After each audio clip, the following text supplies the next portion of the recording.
On the surface level, it doesn't seem like Samsung really put much thought into the Galaxy Z Fold 6. Samsung is no longer leading and innovating in the foldable space as it is being surpassed by better and more complete devices. But for one skepticism, it turns out that there might be a method to the madness. The 6.3-inch cover screen is 2376 by 968 pixels with fully adaptive refresh rates from 1Hz to 120Hz. In general, I like using the cover screen since it isn't always practical to open up the phone and use the larger display. It's a nice little screen for web browsing, email and TikTok scrolling. It's fine for texts and messaging, though I still don't relish typing longer messages on the too cramped virtual keyboard. The screen is probably narrower than my iPhone 15 Pro Max by a solid half inch. The inner 7.6-inch screen is 2160 by 1856 pixels with a thin flat bezel. It's a very bright screen 2600 nits with a crease that is less noticeable than on previous tablet foldable phones. Don't get me wrong, you can still feel and see the crease, but Samsung has done solid work reducing the little eyesore so that it's getting closer to being unnoticeable. Visually, the Galaxy Z Fold 6 has a lovely, colorful and contrast-rich tablet display, perfect for virtually any task. I enjoyed watching Netflix and Max videos as much as I liked playing games like Call of Duty Mobile and Asphalt 9. It's great for browsing websites and long articles. In tablet mode, the Galaxy Z Fold 6 is very comfortable to hold. In flex mode, which is what Samsung calls it when you fold the screen 90 degrees and set the Galaxy Z Fold 6 on a flat surface, the display is useful for video watching and video calls, though I didn't like typing on it. As smartphones look more and more alike, so manufacturers differentiated their designs with unusual and sometimes ill-conceived camera arrays. If I were in charge, I'd aim for stability, or at least what Samsung has done with the Galaxy Z Fold 6, polish and professionalism. The 3-camera array on the back is prominent, but I like how each lens looks a bit like a prosumer camera lens. That's the good news.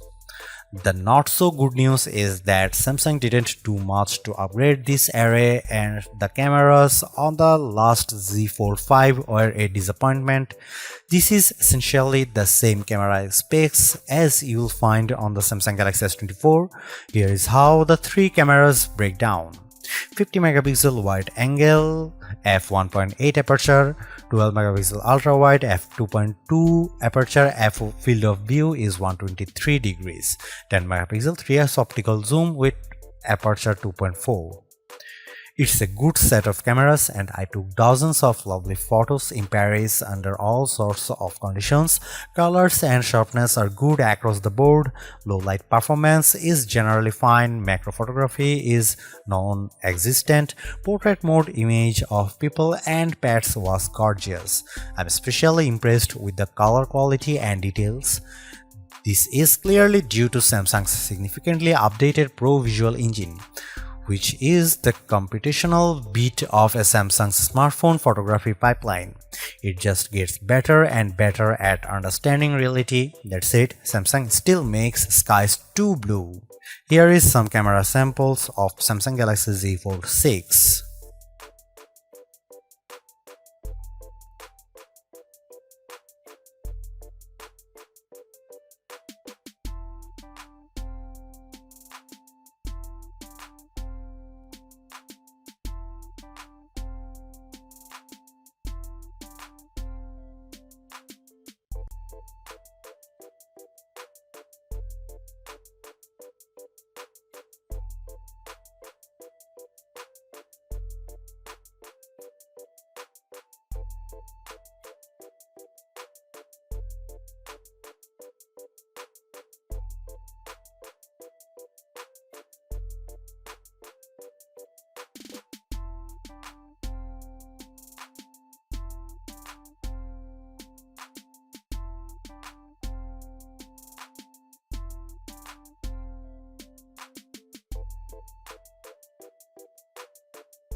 Even with these designs and minor camera updates, the real story of the Samsung Galaxy Z Fold 6 is Galaxy AI, Samsung's artificial intelligence platform that reaches into photography, image editing, text messaging, search, writing, drawing, help, and translation services. These powerful tools, which arrived more or less fully formed with the new foldable phone, are more than useful, they are often fun. Key Galaxy AI features include but are not limited to Circle to Search, Sketch to Image, Interpreter, Note Assist, and Chat Assist. I have tried all these Samsung Galaxy AI features. Sketch to Image, which works best if you have access to an optional S Pen made for Fold, is good at turning simplistic line sketches into usable art. I drew in the Notes app sketches like a simple apple or a tooth, and each time Galaxy AI turned it into something attractive and useful, usually with a few options to choose from. It's a feature that wowed most people I showed, but they also expressed a skepticism about whether they might use it. Perhaps more useful is the sketch to image on photos, which let me add photorealistic elements to existing photos. I put a dog next to me, added a bird on my head and shoulder, sketched seagulls into a Paris skyline, and removed objects from other photos. In all instances, the results were convincing. Right down to shadows cast by the AI objects, AI altered images automatically get an AI generated content watermark. I used the Samsung Galaxy Z Fold 6 to record numerous meeting notes and then let my Galaxy AI transcribe the conversations. It even automatically summarized them. The results were, as far as I could tell, fairly accurate to the original source material. For as good as much of this Galaxy AI is, it does still feel like a work in progress. Sketch to Image can't generate fresh images of a detailed drawings and often encouraged me to create small objects. A sketch of Notre Dame, for instance, could not be used to generate a better image. Some of the sketch-to-image photo generations were significantly different than my initial drawings. For now, these are rough tools that create content that is at best inspired by your scribbles. I used the generative fill tool to remove people from behind me in a selfie, and the system impressively filled in the space left after their removal with a background that matched the surroundings. Beyond doing a competent job, these Galaxy AI tools are easy to use. Case in point, the interpreter. The interpreter lives under the quick panel, but you can move to your home screen, fold the phone into flex mode, and it's quite easy to let the system detect the language of the speaker and start interpreting. It can either interpret a foreign language speaker or do real-time two-way translation, so the person facing you sees what you are saying translated into their language, and you see on the main screen their words in a language. The AI feature works well, but I quickly realized that when I already had a language barrier, explaining to someone how to use this feature was a problem. I later used the Galaxy AI Translator to live translate a Spanish TV show. The translation was not always exact, but it was close enough to be useful. The Galaxy Z Fold 6 represents Samsung's latest in performance hardware. It has a larger vapor chamber, which should help with heat dissipation, especially during intense activities like gaming. In my gaming experience with S-Fold 9, I didn't notice the phone getting warm, so maybe the vapor chamber is doing its job.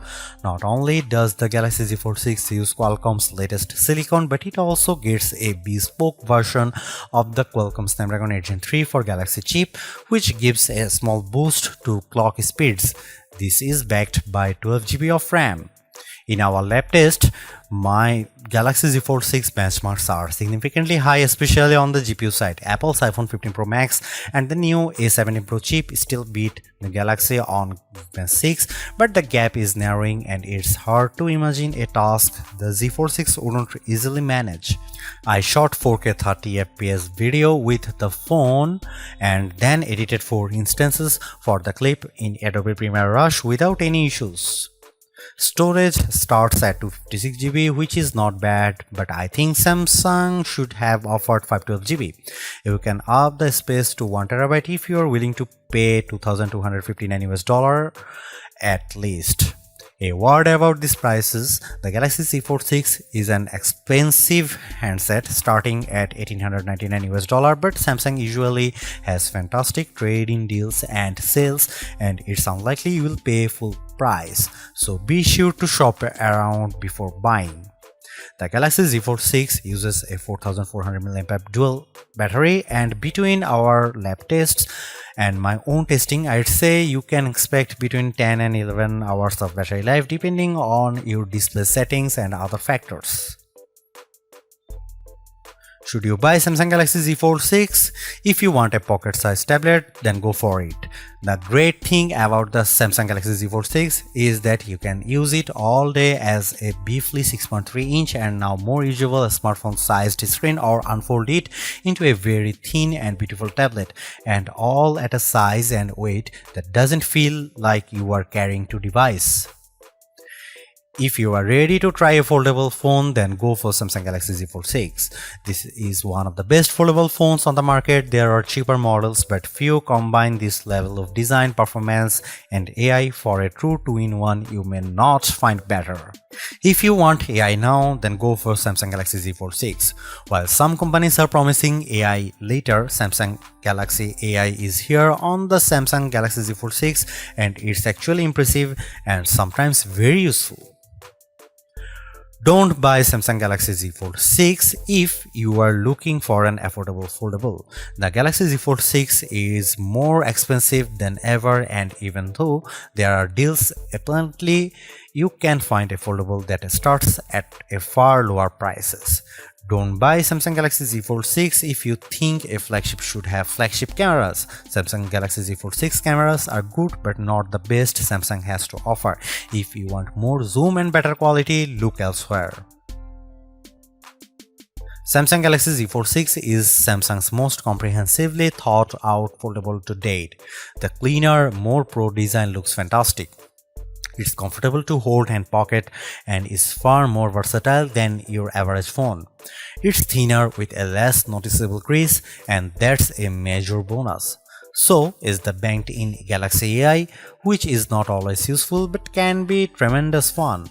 The cameras could be better, but I still like the images they capture.